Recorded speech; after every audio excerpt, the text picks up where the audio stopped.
नमस्ते, आप सभी का स्वागत है आज की इस वेबिनार में।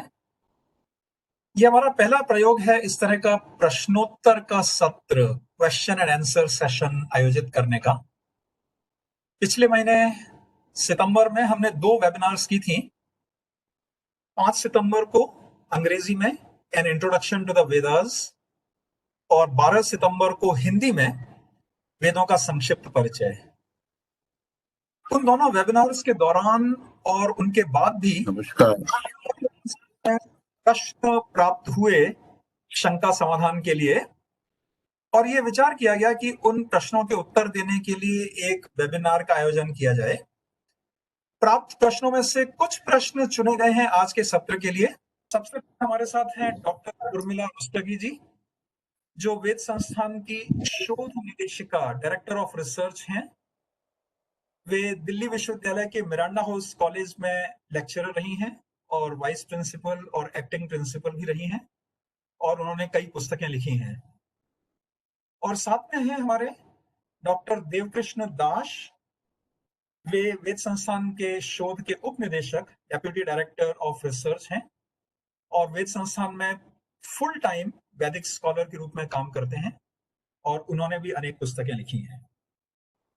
तो चलिए आज शुरू करते हैं। आज का जो पहला प्रश्न है वो डॉक्टर उर्मिला रुस्तगी जी के लिए है कि वेद मंत्रों के पठन में आरंभ में ओम शब्द कहा जाता है। जो भी मंत्र हम सुनते हैं उनमें आरंभ में ओम शब्द पढ़ा जाता है। तो इस ओम शब्द का क्या महत्व है, इसका क्या अभिप्राय है, ये शब्द क्यों बोला जाता है? उर्मिला जी, आप इस पर कुछ प्रकाश डालें।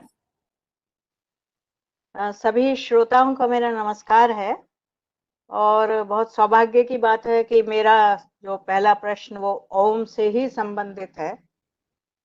हम हर वेद मंत्र के प्रारंभ में ओम शब्द का उच्चारण करते हैं, और जब एक टीचर अध्यापन करता है तो वो अध्यापन के प्रारंभ में भी ओम का उच्चारण करता है और अंत में भी ओम का उच्चारण करता है। तो इससे हमें स्पष्ट हो जाता है कि ओम शब्द में कुछ तो है। अगर आप आंख बंद करके ओम का उच्चारण करें तो आप महसूस करेंगे कि आपके चारों ओर शून्य है, और एक ध्यान जो है वो एकाग्र हो जाता है आपका। तो ध्यान एकाग्रता के लिए ओम जो अक्षर है, सिलेबल है, उसका उच्चारण जो है बहुत आवश्यक है, पहली बात। दूसरी बात, ओम में 3 अक्षर हैं, अ, उ और म। अ जो है वो आदि शक्ति है, आदि अक्षर है, अर्थात वर्णमाला का पहला अक्षर है। लेखन का प्रारंभ हमारा अ से ही हुआ है। ब्रह्मा जो सृष्टि करता है वो पहले हैं। तो ये सब जो है वो अ से स्पष्ट होता है। अब ऊ को लें तो ऊ मध्य में है, विष्णु देवता है। और म जो है उसको महेश या शिव कहते हैं। तो ये ब्रह्मा विष्णु महेश यानी सृष्टि का आरंभ और उसका संरक्षण और उसका विनाश, ये तीनों जो हैं वो ओम के अंदर आ जाते हैं। अब प्रश्न है इसका सिग्निफिकेंस क्या है। ओम जो अक्षर है उसमें क्या है कि हमारे, अगर हम मुंडको उपनिषद में जाएं तो ये कहा गया है कि ये अक्षर ब्रह्म है, प्राण है, वाक वाणी है, मन है, यही सत्य है, यही अमृत है। और इस ओम को अवश्य वेधन करना चाहिए। वेधन का मतलब है इसको पेनिट्रेट करो, इसको समझो, इसको देखो। और उसको हम कैसे देख सकते हैं, कैसे है, क्या है ओम? तो बहुत सुंदर उदाहरण दिया गया है वहां पर। कहता है कि धनुर्गृहीत्वा औपनिषदम। उपनिषद जो है वो धनुष है, और महास्त्रम शरम, ये जो ये हमारा ओम है, ये बाण है।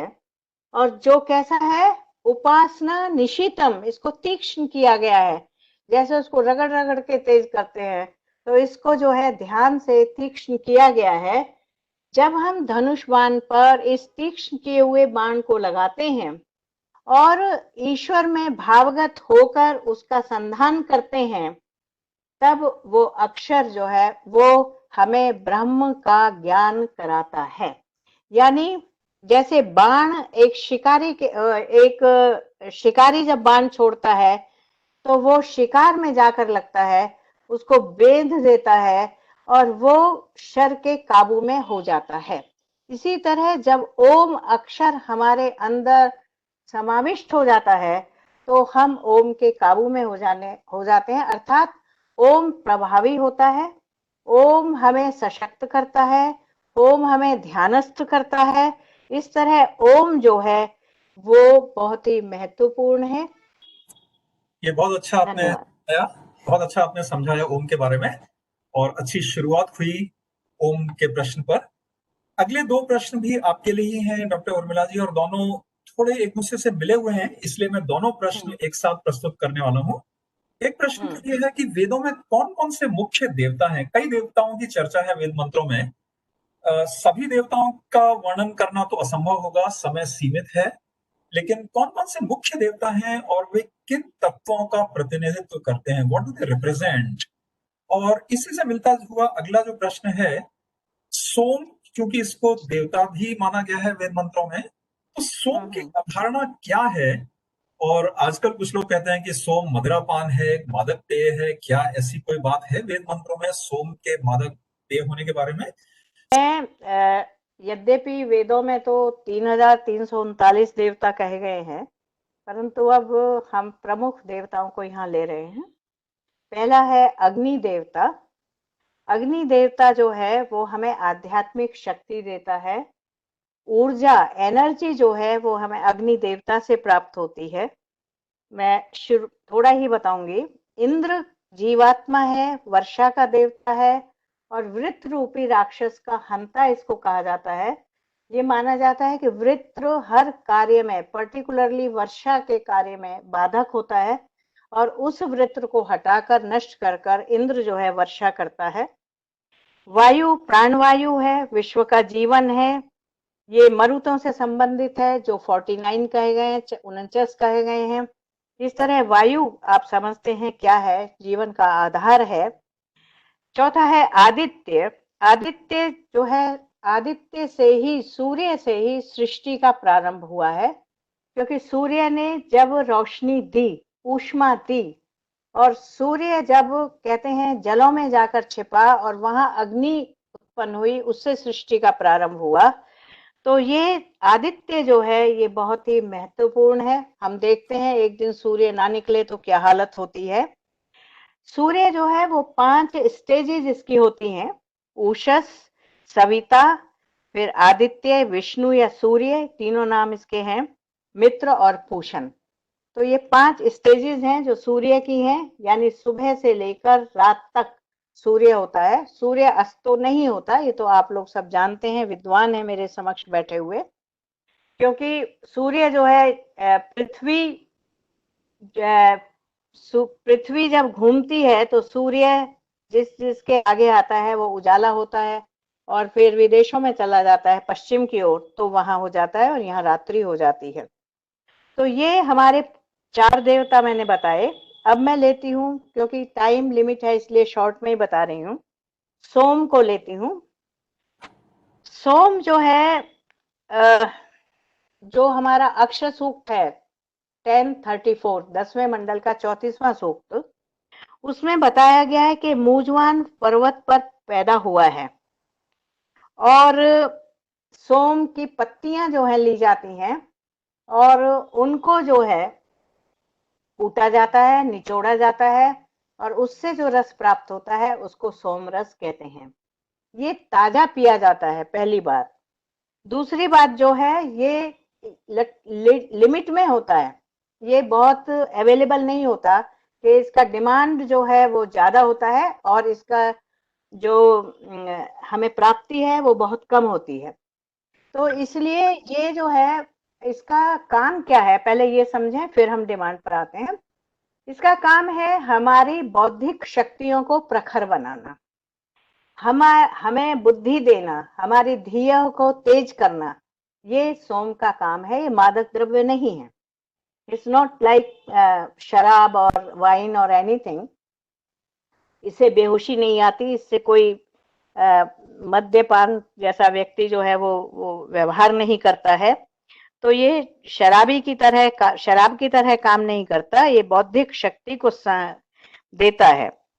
तो अब हम कहते हैं कि इसको, यद्यपि अधिकार तो सभी को है पीने का, क्योंकि नेचर की चीज है, परंतु क्योंकि इसकी प्राप्ति बहुत ही लिमिटेड है, इसलिए इसको देवता और ब्राह्मण तक ही सीमित रखा गया है। क्योंकि देवता और ब्राह्मण जो हैं वो बौद्धिक क्रिया से संबंध हैं। जब हम थोड़ा सा नीचे वैश्य पे आते हैं तो वो शक्ति से हैं, और जब हम वैश्य पे आते हैं तो वो जो है व्यापार का कार्य करते हैं। तो इस तरह, हालांकि बुद्धि तो सभी जगह चाहिए, परंतु अध्ययन, अध्यापन, यजन, याजन का काम जो है वो ब्राह्मण करता है। उसको, स्टूडेंट्स को, छात्रों को शिक्षा देता है, हमारी कम्युनिटी को, हमारे रेस को, हमारे देश को सुशिक्षित बनाता है। तो जो कार्य ब्राह्मण करता है वो अन्य नहीं करते, तो इसलिए ये ब्राह्मण जो है इसको पी सकते हैं।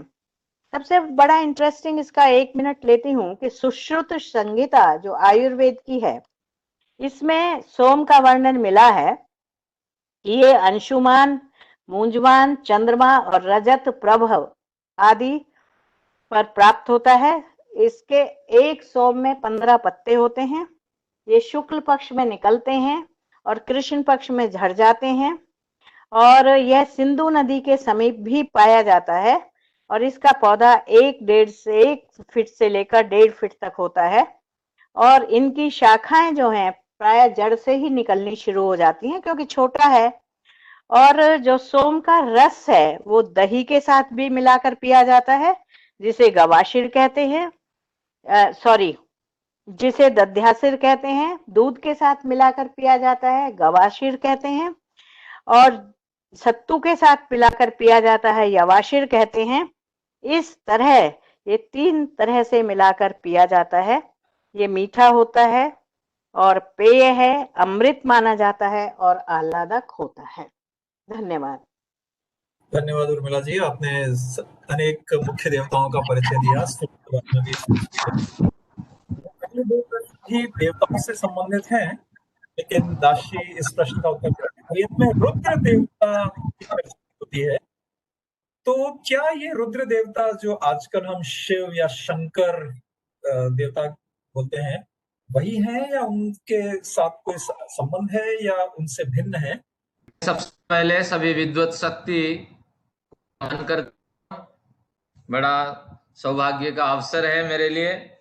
अभी जो मेरे लिए प्रश्न रहा कि क्या वेद में रुद्र देवता की आधुनिक बोलचाल के शिव के साथ सम है, तो इसका उत्तर क्या का जो प्रश्न था, उत्तर है रुद्र के साथ शिव और शंकर की बिल्कुल समता है। और शिव, शंकर का अर्थ है शिव कल्याणवाचक है। शंकर को तोड़ दिए, सम शब्द का अर्थ करने वाला, तो सम करोति इति शंकर, जो सुख प्रदान करता है, कल्याण प्रदान करता है, वो शंकर है, शिव है। और रुद्र का भी बिल्कुल वही अर्थ है, यद अरोदित तद रुद्रस्य रुद्रत्वम, ये निरुक्त का प्रमाण है।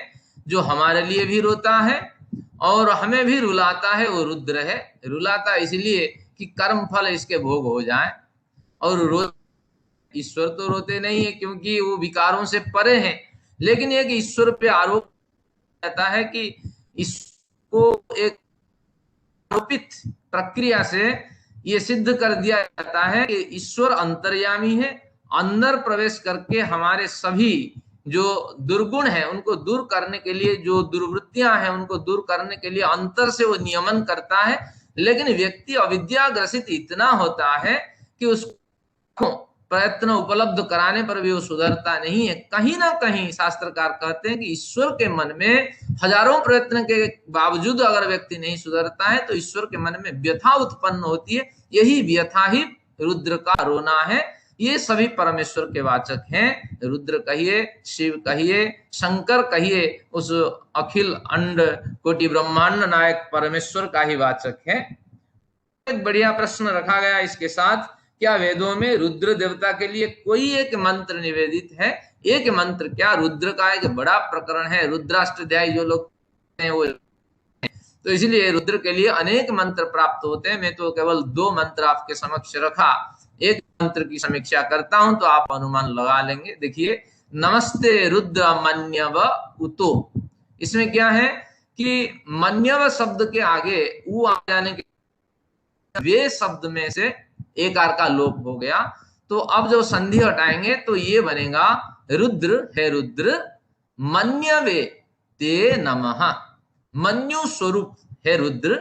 अभी मैंने कहा ईश्वर रुलाता है, रुद्र रुलाता है, तो ये तात्पर्य ये है कर्मफल प्रदान करके हमें जब रुलाता है तो वो रुलाना नहीं होता है, क्योंकि क्रोध की 2 परिभाषाएं होती है। क्रोध अब प्रेरित होता है, उस समय उसकी परिभाषा क्रोध होता है, लेकिन उसकी परिभाषा क्रोध के रूप में व्यक्त होती है। लेकिन जिस समय कल्याण के लिए हमें कोई रुलाता है, जैसे बच्चों को पीट देते हैं हम, बच्चों को गालियां देते हैं, बच्चे उससे व्यथित होते हैं, लेकिन बच्चों के कल्याण के लिए हम अगर प्रयत्न करते हैं, ये मन्यु होता है। तो इसलिए यहाँ रुद्र का स्वरूप बिल्कुल स्पष्ट हुआ है कि रुद्र जो मनु के स्वरूप है, मन्यु के स्वरूप है, कल्याणमय क्रोध करने वाले हैं।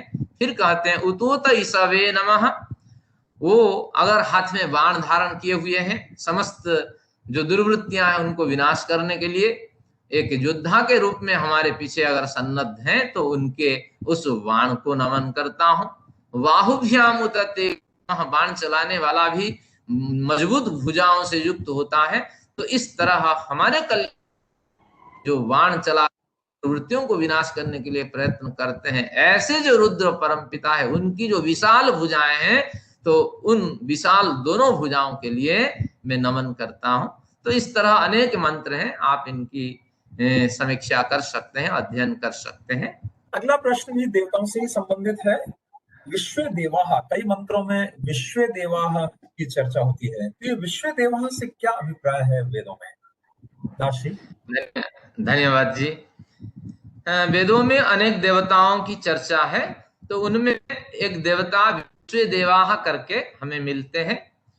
विश्व शब्द का अर्थ बहु, और उसके बहुवचन में विश्वम, विश्व, विश्वम, विश्वे, विश्वे, तो इस तरह इसका बहुवचन का प्रयोग, विश्व देवा यानी सभी देव।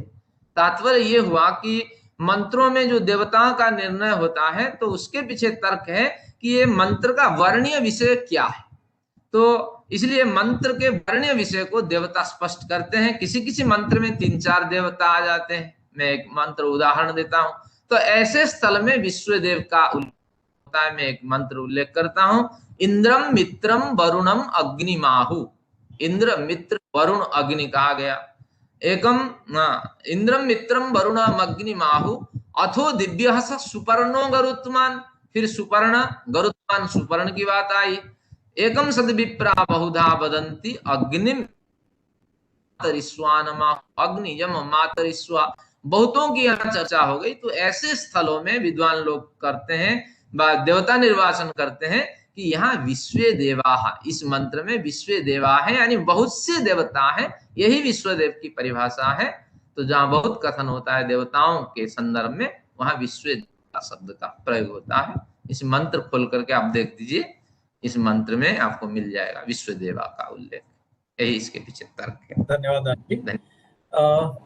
इन्हीं विषयों से संबंधित एक और प्रश्न है कि प्रायः कहा जाता है कि वेद मंत्रों के अर्थ 3 प्रकार से किए जा सकते हैं।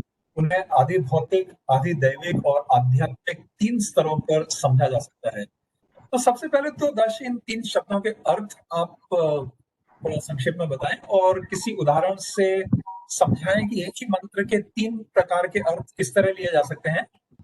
तो सबसे पहले तो मैं स्पष्ट कर देता हूं, ये जो 3 तरह के जो व्याख्यान के स्वरूप हैं, सबसे पहले आधिभौतिक ले लेते हैं। ये आधिभौतिक शब्द के मूल में अधि शब्द है और भौतिक शब्द है। तो संस्कृत में शब्दों आदेश हो जाता है, उसमें परिवर्तन हो जाता है जब संबंध अर्थ का वाचक, जैसे राष्ट्र है और राष्ट्र से जो संबंधित है उसकी प्रत्यय प्रक्रिया में उसका उस शब्द बदलता हुआ राष्ट्रीय बन जाता है। तो अधिभूत से जिसका संबंध है, तो भूत से जिसका संबंध है वो भौतिक, अधिभूत से जिसका संबंध है वो आधि भौतिक। ये अधिभूत क्या है ना, भूतम अधिकृत्यम, भूतम अधिकृतम कृतम संकल्पनम अर्थ प्रकल्पनम इति अधिभूतम। यानी भूत को, भूत है पृथ्वी जल तेज वायु आकाश, इन भूतों को आधार बनाकर अधिकृत करके यानी आधार बनाकर जो भी समीक्षा की जाए तो उसका नाम है आधि भौतिक। उसी तरह आधि दैविक, देवताओं को केंद्र में रख करके अधिकृत करके जो समीक्षा की जाए वो आधि भौतिक। और आध्यात्मिक, आधि आत्मिक, तो आधि शब्द अधि से बना है, आत्मा को अधिकृत करके, आत्मा यहाँ दो होगा, जीवात्मा और परमात्मा, तो इन दोनों को अधिकृत करके जो समीक्षाएं की जाए वो आध्यात्मिक है। तो इस तरह वेदों की तो प्रक्रियाएं बहुत सी हो सकती हैं, तो असंख्य प्रक्रिया का संकेत हमें मिल जाता है निरुक्त के यास्क की प्रक्रिया से। वेदित्रिषु भूयो विद्यः प्रशस्य भवति, जो विविध विद्याओं के निष्णात होते हैं तो उनके द्वारा वेदों के अनेक अर्थ किए जा सकते हैं। अगर इस तरह अर्थ होते रहें तो किसी निष्कर्ष पे हम नहीं पहुंचेंगे। विद्वानों ने किया कि कम से कम इसके 3 अर्थ होने चाहिए, वो आधि भौतिक, आधि दैविक और आध्यात्मिक। कहीं कहीं हम भौतिक अर्थ की जगह आधि याज्ञिक के अर्थ भी कर लेते हैं, और चतुर्थ अर्थ भी इसमें ग्राह्य है, तो यज्ञ पर जब अर्थ करते हैं। तो अब हम अग्निमीले पुरोहित मंत्र के आधार पर इन चारों अर्थ या तीनों अर्थों को समझते हैं। अग्निमीले पुरोहितम, यहाँ अग्निम ईले, ये सारे अग्नि के विशेषण हैं, इनकी समीक्षा करने की आवश्यकता नहीं। मैं अग्नि की स्तुति कर रहा हूं, ऋग्वेद का प्रथम मंत्र है। तो सबसे पहले इसका आदि अर्थ निर्णय करते हैं। अग्नि एक भौतिक पिंड है। कैसा भौतिक पिंड है ना, पृथ्वी जल तेज जिस तरह भौतिक पिंड है इस तरह भौतिक पिंड है। ये अग्नि पृथ्वी के ऊपर प्राप्त होने वाली अग्नि हो सकती है, यह अग्नि भूगर्भस्थ अग्नि हो सकती है, यह अग्नि अंतरिक्षस्थ बिजली के साथ चमकने वाली अग्नि हो सकती है, यह अग्नि सूर्यलोक की अग्नि हो सकती है। तो इस तरह अग्नि का ये भौतिक स्वरूप है, यानी ये एक तेजस तत्व है। इस तरह इस तेजस तत्व की स्तुति से ऋग्वेद प्रारंभ होता है, ये एक पक्ष रख सकते हैं। दूसरा पक्ष है आधि दैविक, अग्नि को एक देव के पायजामा पहनाया जाए।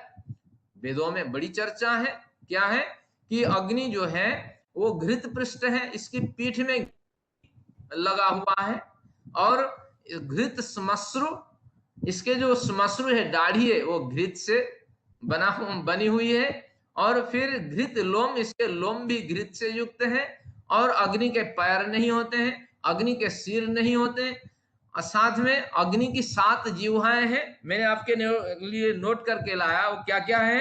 इसमें मुंडक उपनिषद कहती है काली नामक एक जिह्वा है, काली अनुजवा सुलोहिता सुधुम्र वर्णा स्फुलिंगिनी विश्व रुचि।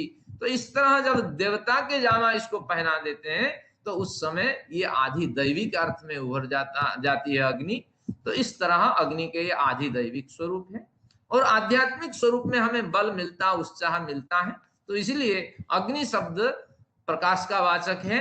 तो इसीलिए महर्षि दयानंद कहते हैं अग्नि जहां शब्द आए सबसे पहले आप जोड़ दीजिए हे प्रकाश स्वरूप परम पिता। सभी प्रकाशों का मूल स्रोत वो परम पिता है, और अग्नि उसका प्रतीक है। तो इस तरह प्रकाश स्वरूप परम पिता लीजिए। यास्क के निर्वचन से भी ये पुष्ट हो जाता है, अग्नि ही अग्रणीर भवति, जो अग्नि है वो आगे आगे, अग्रणी, णी शब्द का अर्थ ले जाने वाला, आगे आगे कल्याण के मार्ग पे हाथ पकड़कर हम जैसे जान व्यक्ति को, हम जैसे अपरिचित और अज्ञानता से पीड़ित व्यक्तियों को ले जाने वाला होता है। तो इसलिए यहाँ अग्नि आध्यात्मिक अर्थ में परमेश्वर का वाचक है।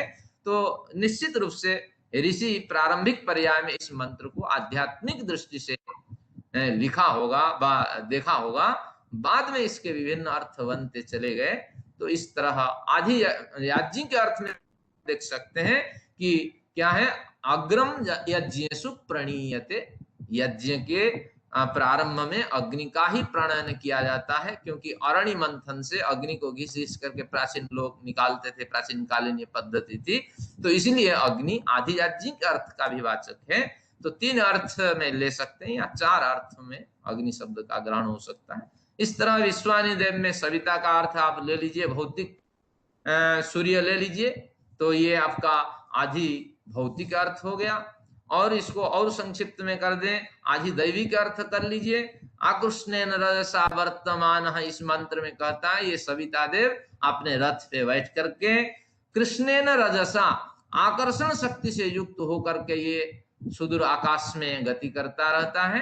फिर निवेशन अमृतम मर्त्यंच, अमृत और मर्त्य यानी और अचेतन सभी ऊर्जा का ये स्रोत विस्तारित करता है। देवयाति भुवनानि पश्यन, और शाम को वो धीरे धीरे अस्ताचल में चला जाता है, लेकिन सभी भुवनों को वो देखता हुआ सभी के कल्याण की कामना करता हुआ चला जाता है। इस तरह इसका एक देवत्व स्वरूप है और आध्यात्मिक स्वरूप बिल्कुल स्पष्ट है। सविता यानी सर्वस्य प्रसविता, सबको जो जन्म देता है और सुप्रसव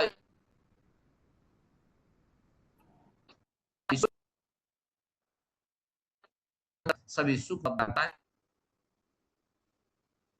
सकते हैं। और याज्ञ के अर्थ, अधियाज्ञ के अर्थ में लेंगे तो सविता क्या है कि सविता सूर्य उदय से पूर्ववर्ती उस पर्याय में जो आध्यात्मिक एकाग्रता प्राप्त होती है, तो उस एकाग्रता को जन्म देने वाली ये एक प्राकृतिक शक्ति विशेष है। तो शक्ति की यहाँ उपासना यज्ञ स्थल में की जाती है, वो शक्ति हमें प्राप्त हो और सभी दिव्य शक्ति से युक्त होकर के हम हवन आदि करें, तो इत्यादि बड़े मंत्र प्राप्त होते हैं। तो इस तरह प्रक्रियाएं 4 हैं या 3 हैं, वो सभी विद्वानों पर निर्भर। मैंने जाम कर दिया, धन्यवाद। अगला प्रश्न डॉक्टर उर्मिला रुस्तगी जी से है कि हम वेद मंत्रों में जब उनको पढ़ा जाता है संहिताओं में, तो उनके ऊपर और नीचे कुछ स्वर चिन्ह लगे होते हैं। उदाहरण के लिए मैंने ऋग्वेद संहिता के पहले मंडल के पहले सूक्त के प्रारंभिक 5 मंत्र यहाँ पर दिखाए हैं, और कई अक्षरों के नीचे एक लिटी हुई लाइन है, कुछ अक्षरों के ऊपर एक खड़ी हुई लाइन है। तो ये स्वर चिन्ह कहलाते हैं। इनका क्या उपयोग है, इनकी क्या महत्ता है, इनका क्या कारण है इन स्वर चिन्हों के होने का, ये आप जरा समझें डॉक्टर गुप्ता जी। जी, ये एक्सेंट हैं जो हमें वेद का पाठ करना सिखाते हैं एक्चुअली, कि हमें कहाँ स्वर को ऊंचा ले जाना है, कहाँ नीचे ले जाना है और कहाँ मध्य में रखना है। तो यहाँ चिन्ह जो है वो 2 ही आपको दिखाई दे रहे हैं, एक हॉरिजेंटल लाइन है और एक वर्टिकल लाइन है। हॉरिजेंटल लाइन जो है वो स्वर के नीचे है और जो वर्टिकल लाइन है वो स्वर के ऊपर है। ये स्वर पर होते हैं, ये ध्यान रखिए। तो जो हॉरिजेंटल लाइन है उसको हम उदात्त कहते हैं। उदात्त का मतलब है हाई पिच, जिसको हम ऊंचे स्वर में बोलते हैं। उसके बाद जो वर्टिकल लाइन है वो स्वरित है, और वो जो है मिडिल वॉइस है, मिडिल वॉइस है, मतलब ना तेज है ना धीमी है। और सॉरी, मैंने गलत बोल दिया, जो चिन्हित हॉरिजेंटल लाइन है वो अनुदात्त है, जो नीची लाइन है, मतलब लो वॉइस में जब बोलते हैं, लो पिच में जब बोलते हैं, वो अनुदात्त कहलाता है। और जब हम मिडिल पिच में बोलते हैं तो उसको हम स्वरित कहते हैं, जो वर्टिकल लाइन है, ऊपर जो होती है। आप देख रहे हैं कि कई स्वरों के पीछे अग्नि में ई के नीचे नहीं है, मीणे में मी के नीचे कुछ नहीं है, इसी तरह ए पुरोहित में नीचे है, आप छोटा सा देख रहे हैं हॉरिजेंटल लाइन, ऊ की मात्रा के नीचे, ये अनुदात्त हो गया। फिर ओ के साथ नहीं है, तम में भी कोई नहीं है। तो ये जो है, ये जो अचिन्हित हैं वो 2 तरह से होते हैं। अगर अनुदात्त के बाद अचिन्हित है, अचिन्हित मतलब जिसपे कोई निशान नहीं लगा हुआ है, जैसे कि अब मैं बताऊं आपको, य के बाद जे आ रहा है, ये जस्य में, तो ये जो है वो उदात्त कहलाएगा। जो अनुदात्त के बाद आ रहा है वो उदात्त कहलाएगा। और जो स्वरित और अनुदात्त के बीच में आ रहा है, देखिए अ जो है वो अनुदात्त है, और फिर हम आगे जाकर जो देख रहे हैं उसको छोड़ दीजिए। उसके बाद ई, मी और ले, ये जो है ये उदात्त के पहले हैं। तो अनुदात्त के बाद आने वाला ई तो स्वरित वो उदात्त हो गया। परंतु आप देखिए कि पुरोहित में पू के नीचे एक छोटी लाइन है जो अनुदात्त है, और उसके बाद जो पुरोहित ई है या कितने भी हैं, जैसे देवम ऋत्विजम, इसको ले लीजिए उदाहरण है। तो जो स्वरित और अनुदात्त के बीच में जो अचिन्हित आते हैं, अनमार्क्ड होते हैं, उन्हें हम एक श्रुति कहते हैं। तो इस तरह से उदात्त, अनुदात्त, स्वरित और एक श्रुति, ये 4 तरह के एक्सेंट होते हैं जिसे हम पदपाठ जब करते हैं तो ये चेंज हो जाते हैं। तो ये एक बड़ी प्रक्रिया है जो साथ बैठ के ही समझाई जा सकती है कि किस तरह ये चेंज होते हैं।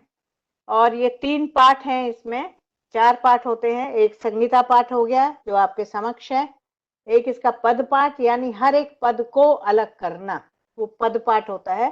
जैसे अग्निम, ईड़े, पुरह, हितम, ये सब अलग अलग करना जो है वो पद पाठ है।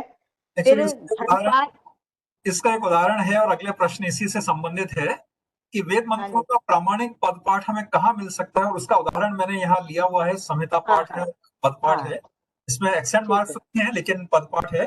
तो प्रश्न यहाँ पर यह है कि अगर मुझे वेद मंत्रों के प्रामाणिक पद पाठ देखने हैं तो कहाँ मिल सकते हैं इस तरह के प्रामाणिक पद? तो इसका बेस्ट तो सर सायणाचार्य की जो टीका है वो बिल्कुल ही ऑथेंटिक है।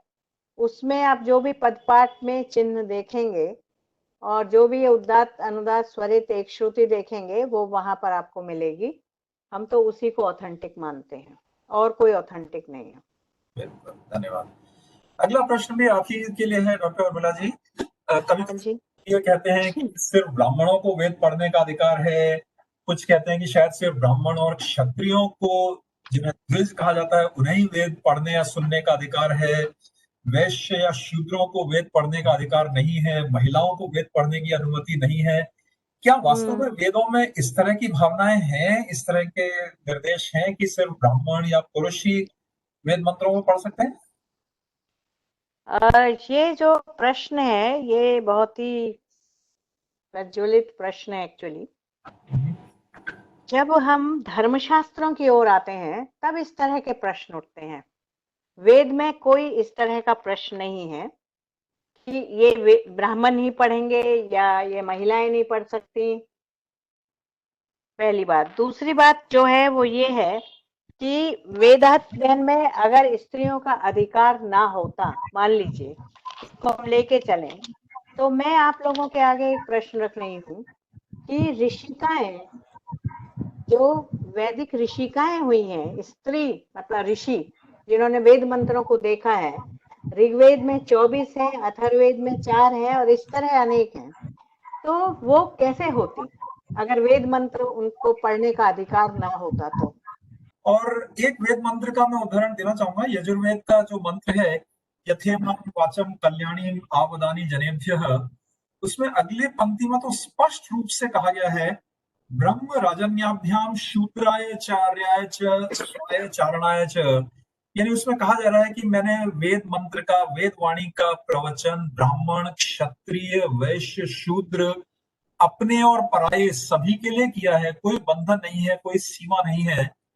तो वेद में ही, बल्कि ये तो प्रत्यक्ष उदाहरण मिलता है कि ब्राह्मण, क्षत्रिय, वैश्य, शूद्र, अपने और पराये की सभी के लिए वेद मंत्र हैं। इसमें कोई धार्मिक या संकीर्णता की बात है ही नहीं।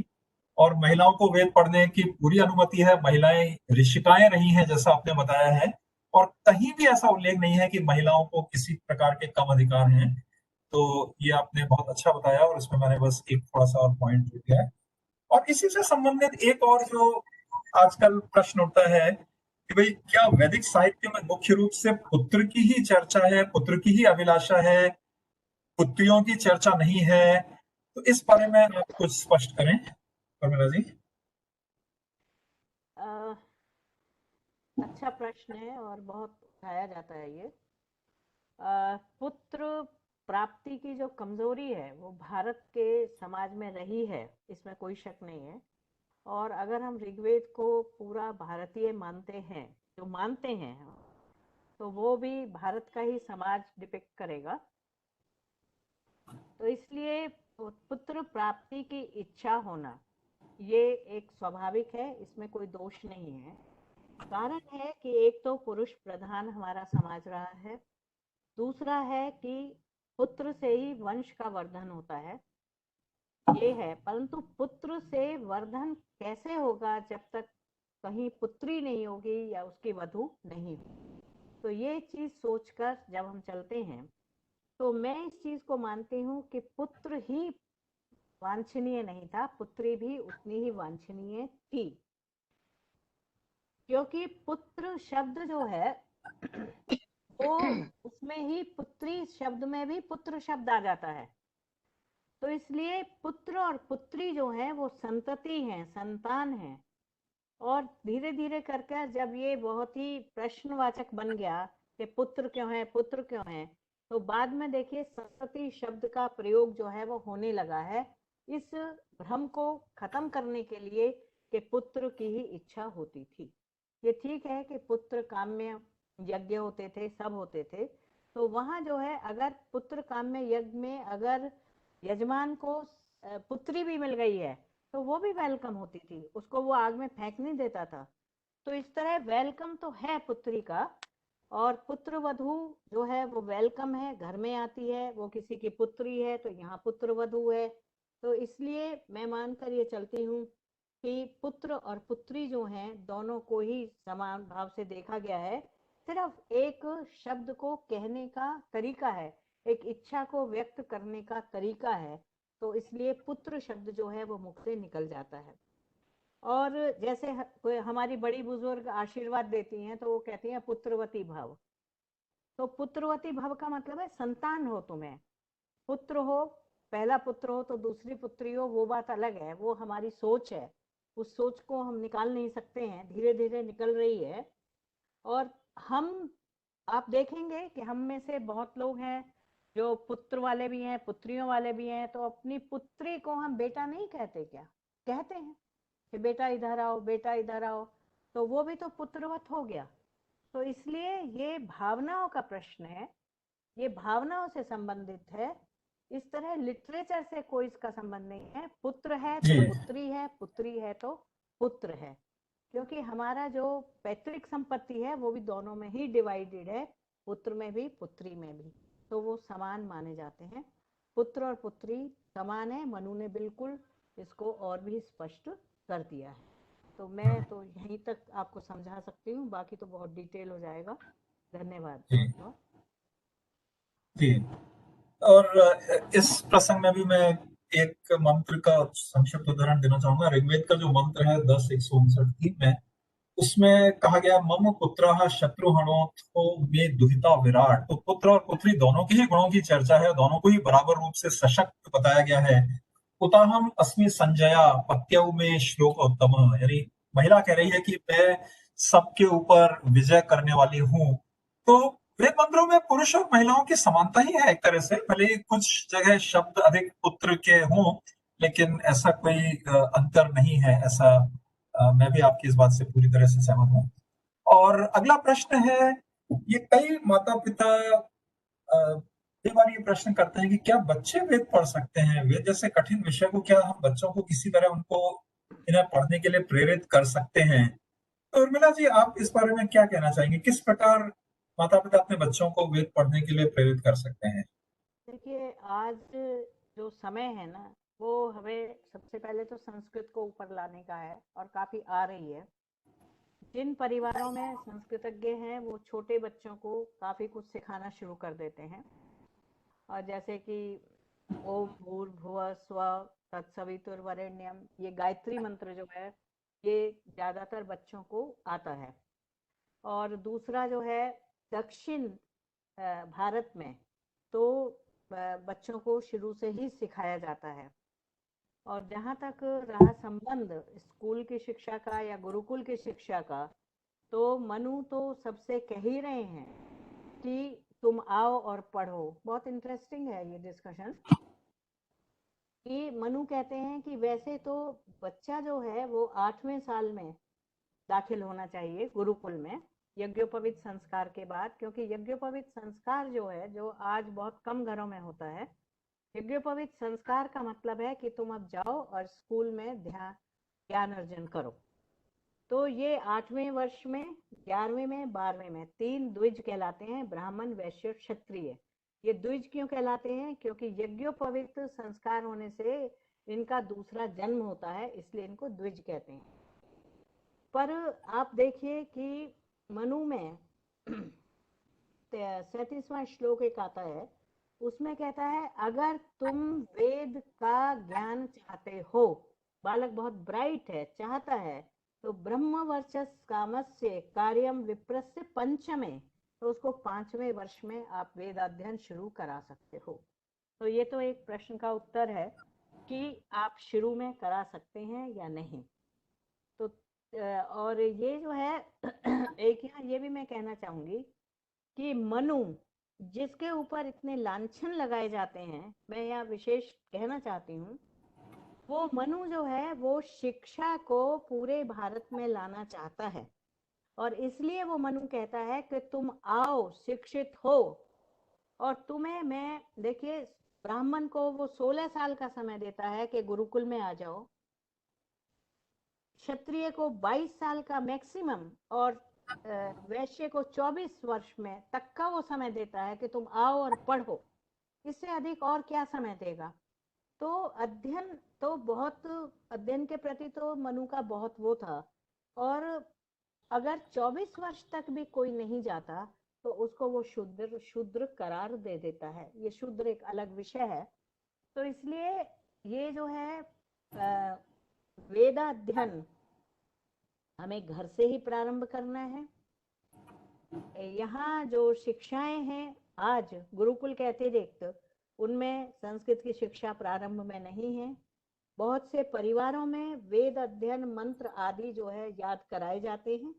मैंने देखा है बच्चों को स्तोत्र गाते हुए, अच्छे से देखा है। मैं स्कूल के उसमें भी जैसे जज बनकर जाती हूँ तो वहाँ पता लग जाता है। तो इसलिए हम ये कह सकते हैं कि हमारे अंदर जड़ें तो हैं, उनको सींचने की जरूरत है, उनको पौधे में बदलने की जरूरत है। और मैं सभी से ये प्रार्थना करती हूँ जो भी मुझे सुन रहे हैं कि वो कृपया इसमें अपना श्रमदान करें, अपना परिश्रम दें, अपना योगदान दें, जिससे कि हम आगे बढ़ सकें। धन्यवाद।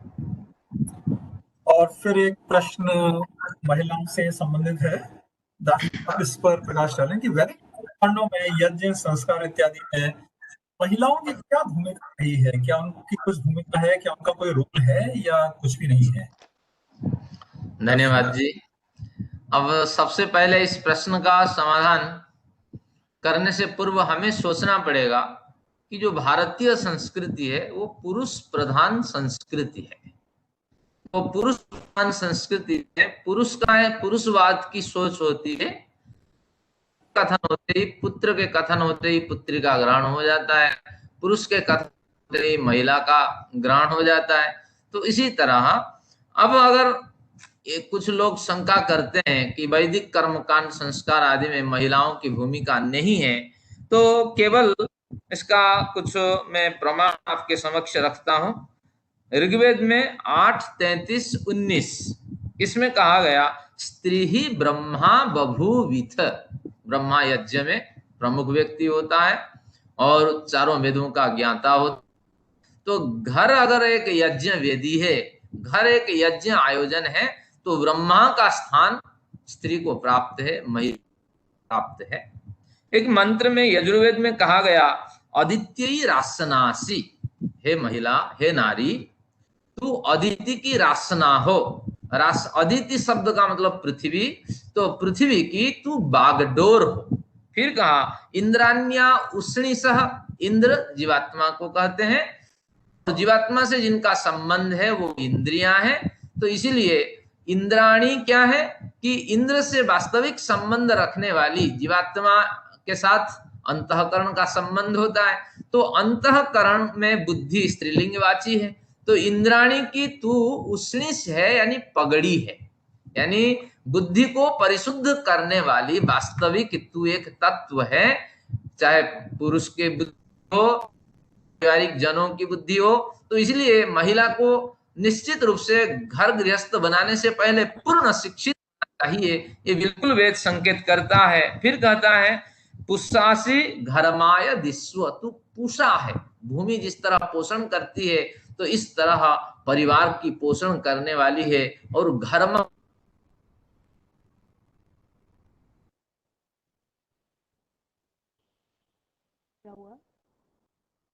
के लिए शुभ और में तो इससे प्रेरणा प्रदान कर। तो इससे स्त्रियों की स्तुतियों आधार बना करके ऐतरेय ब्राह्मण ये कह दिया, और जो अपत्नी, यानी पत्नी के बिना नहीं हो सकता। पत्नी का जीवन में अगर पत्नी से रहित विधु, उसका गृहस्थ बिल्कुल कन्नम ही हो गया। अब गृहस्थ कन्नम है तो वानप्रस्थ भी इस तरह उसका खराब होता चल जाएगा। तो निश्चित रूप से पत्नी के करके गृहस्थ जीवन निर्वाह करने के संकेत हैं। और जो कार्य पुरुष प्रधान समाज में पुरुष करते हैं उन सभी कार्यों में महिलाओं का अधिकार है, महिलाओं की भागीदारी है। और स्त्री ही ब्रह्मा बहुविध, इस पंक्ति का आधार हम सकते हैं कि समस्त वैदिक कर्म कांडों में, संस्कारों में महिला पंडिता भी बन सकती हैं और बड़ी रुचि के साथ समस्त कर्म कांडों को कर सकती है। और रामायण का प्रकरण आप जानते हैं, सीता जी के न होने पर यज्ञ की पूर्णता नहीं हुई, फिर राम को एक स्वर्णमयी सीता बनानी पड़ी। तो इस तरह के उदाहरणों से पुष्ट हो जाता है कि ये पुरुषवादी सोच जो है महिलाओं को इन कर्म कांडों में अधिकार नहीं दे रही है, लेकिन निश्चित रूप से गलत है। और संस्कार आदि कार्यों में, शबदाह आदि संस्कार के कार्यों में महिलाओं का निषिद्ध था। धीरे धीरे हमारी परंपरा बदली और वेदों की ओर हम लौटे तो आज भी उनका बिल्कुल उसमें प्रवेश है, भागीदारी है। तो इस तरह इसका समाधान किया जा सकता है। और भी कुछ प्रासंगिक विषयों पर प्रश्न है कि क्या वर्ण व्यवस्था वेदों में वर्णित है, क्या इसके कोई उदाहरण है? और इसके लिए आपने मुझे का संदर्भ पहले से दिया हुआ है तो मैं सामने रखता हूँ और इसके आधार पर आप इस प्रश्न का उत्तर दें कि वर्ण व्यवस्था के बारे में वेदों में क्या संकेत है। एक बढ़िया प्रश्न है और विवादित प्रश्नों में एक है। सबसे पहले ये जो मंत्र सामने है, इस मंत्र का अगर शीर्षक दें, इस मंत्र का शीर्षक बनेगा मनुष्य जीवन को सुखद बनाने के लिए ये मंत्र एक अचूक सूत्र है। ये मंत्र कहां से आता है? ये संपूर्ण विश्व एक पुरुष है और ये संपूर्ण जो समाज है, जिस समाज में हम रहते हैं वो भी एक पुरुष है, जिस परिवार में रहते हैं वो भी एक पुरुष है, और जो व्यक्तिगत हमारा स्वरूप है वो भी एक पुरुष है। तो केवल ही इस संपूर्ण ब्रह्मांड का वर्णन नहीं, इन चारों का वर्णन है, यानी विश्व का, मनुष्य समाज का, परिवार का और वैयक्तिक जीवन का। तो ये मंत्र उसी परिप्रेक्ष्य में हम खोलते हैं। ब्राह्मणोस्य मुखम आसित, ये संपूर्ण सृष्टि में कण कण में ईश्वर रमता है। तो वो ईश्वर एक पुरुष है। वह अगर पुरुष है तो उस पुरुष के तो मुख बन नहीं सकते, क्योंकि ईश्वर जो है एक चेतन ऊर्जा स्वरूप है, कोई आदमी है नहीं। अगर थोड़ी देर के लिए हम मान लें वो एक व्यक्ति है, पुरुष है, विश्व ब्रह्मांड में विचरण करने वाला पुरुष है, ब्रह्मांडी इसका स्वरूप है, तो उसका मुख कौन होगा? नो ब्राह्मण उसके मुख होंगे। ब्राह्मण जो ब्रह्म विद्या की उपासना करते हैं। पहले इस मंत्र को समझते। मुखम आसित बाहु राजन्य कृतः, तो उसकी भुजाएं कौन होंगी? ना जो राजन्य व्यक्ति हैं। और उसकी जंघा कौन होंगी? तो कहते हैं वैश्य। और पैर कौन है? शूद्र। यानी ये संपूर्ण विश्व, जो संपूर्ण विश्व दिखाई पड़ रहे हैं, इस विश्व में इस तरह चार तत्व आपको मिलेंगे। कुछ तत्वों से आपको ज्ञान मिलेगा, कुछ तत्वों से आपको अपनी सुरक्षा के लिए व्यवस्थाएं मिलेगी, जैसे सूर्य के अल्ट्रा वायोलेट रेज हमें मिल रही है, लेकिन बीच में वो अल्ट्रा वायोलेट रेज ऐसी व्यवस्था बनी हुई है, राजतत्व यहाँ बना हुआ है कि उससे वो अल्ट्रा वायोलेट रेज से हम बच जाते हैं। तो ये सृष्टि ब्राह्मण, क्षत्रिय, वैश्य, इसी तरह देखिए पृथ्वी कई हजारों, कई अरबों साल से हमें अन्न जल आदि प्रदान करके पोषण कर रही है।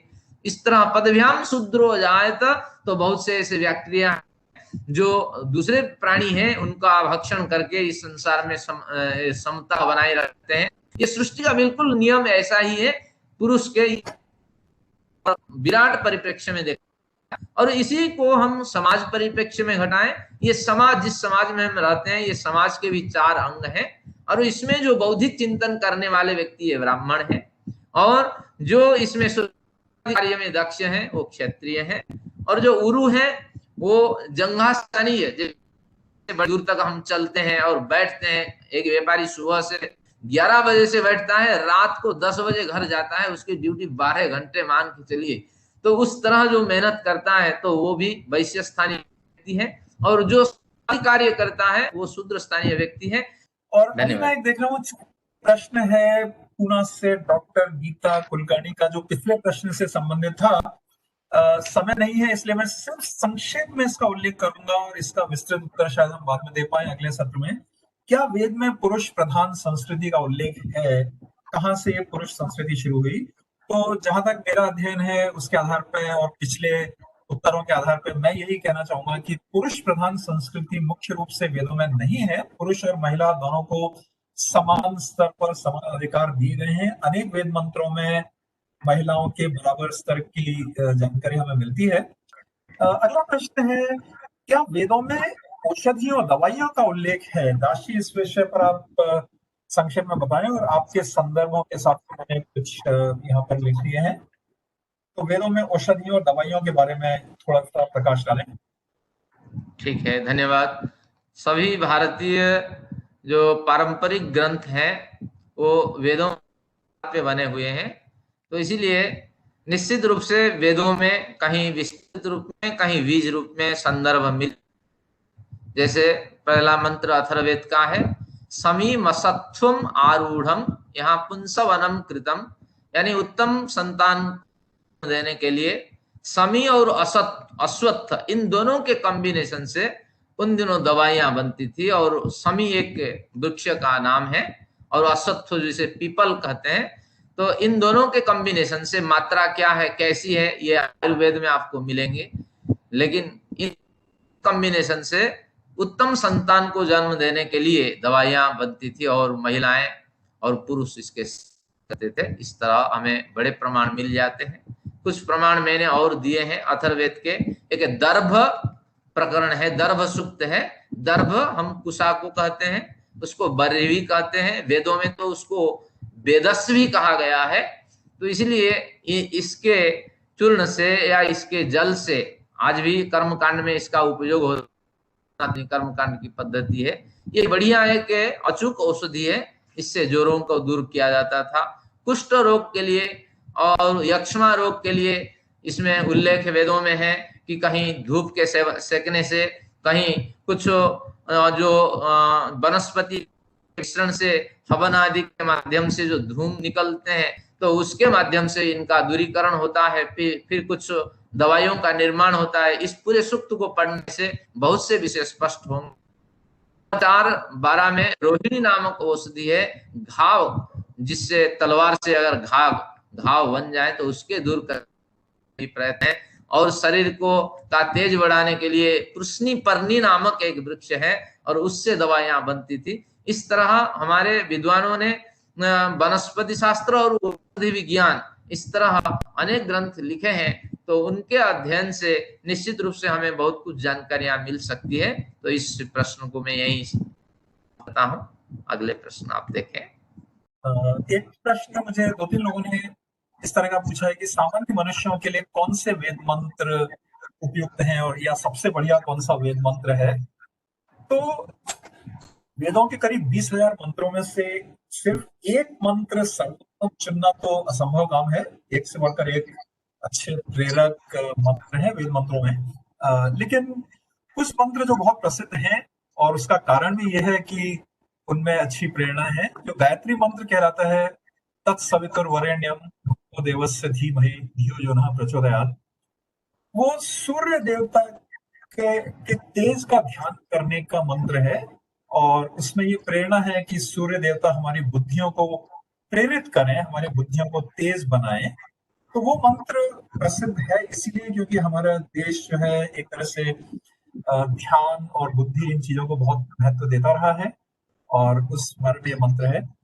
फिर एक महामृत्युंजय मंत्र है, त्र्यंबकम यजामहे, वो भी बहुत प्रसिद्ध मंत्र है। उसमें मृत्यु पर विजय प्राप्त करने की कामना है। तो हमारी जो रुचि हो, जिस तरह के चीजों में हमारी रुचि हो, सभी प्रकार के मंत्र वेदों में हैं, और हम अपने पसंद के हिसाब से मंत्र हमारी भावना के हिसाब से उनको चयन कर सकते हैं। यहाँ पे संक्षिप्त रूप से करना चाहूंगा। वेद संस्थान के जो संस्थापक हैं स्वामी विद्यानंद विदेह, उनकी लिखी हुई एक पुस्तक है गायत्री।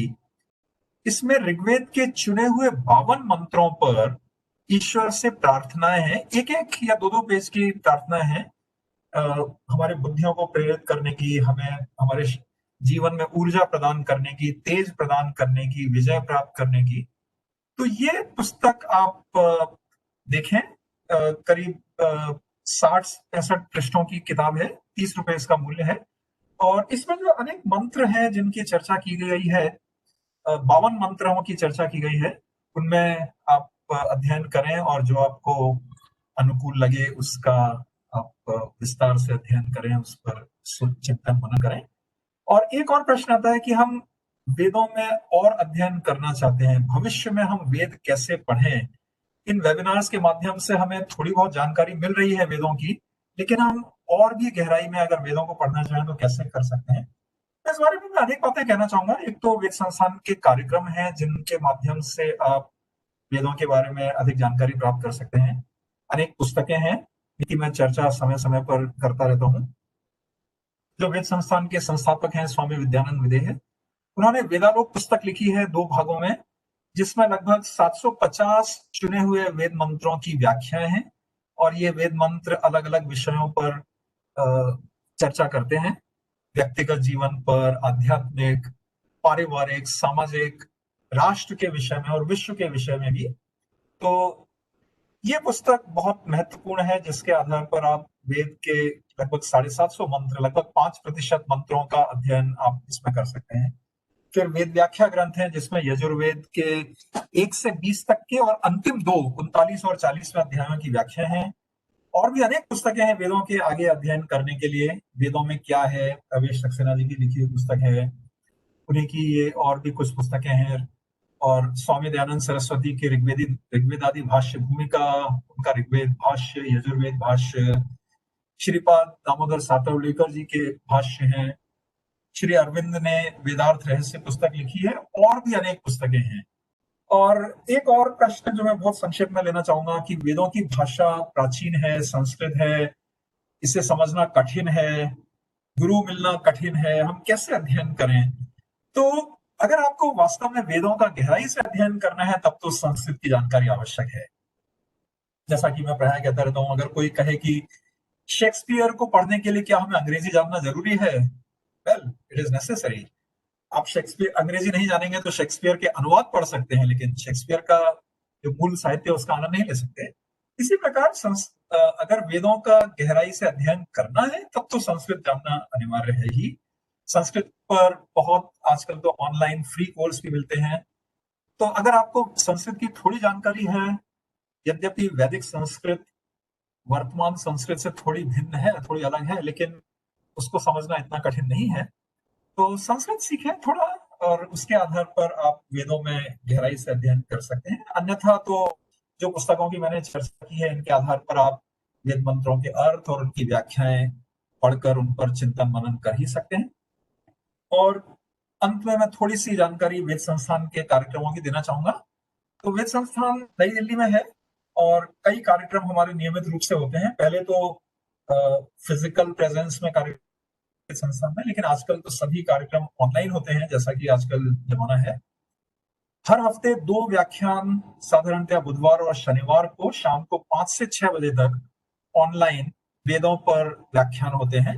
अलग अलग विषयों पर, अलग अलग मंत्रों या सूक्तों पर चर्चा की जाती है। सांख्य दर्शन, 6 दर्शन कहे जाते हैं, उनमें से एक सांख्य दर्शन है। उस पर सप्ताह में 3 दिन कक्षाएं होती हैं जो श्री दास जी लेते हैं। और अगले महीने नवंबर में हमारा वेद संस्थान का एक वार्षिक आयोजन होता है संस्थापक श्री विदेह जी के जन्म दिवस सप्ताह में। अधिक गहराई से अध्ययन करने में जिनकी रुचि है उनके लिए हम शीघ्र ही चारों वेदों, उपनिषदों, गीता, योग दर्शन इत्यादि पर सेशंस ऑर्गेनाइज करने वाले हैं। और जैसा मैं पहले कह चुका हूं, संस्कृत की भी ऑनलाइन क्लासेस हम शुरू करने वाले हैं कुछ ही समय में।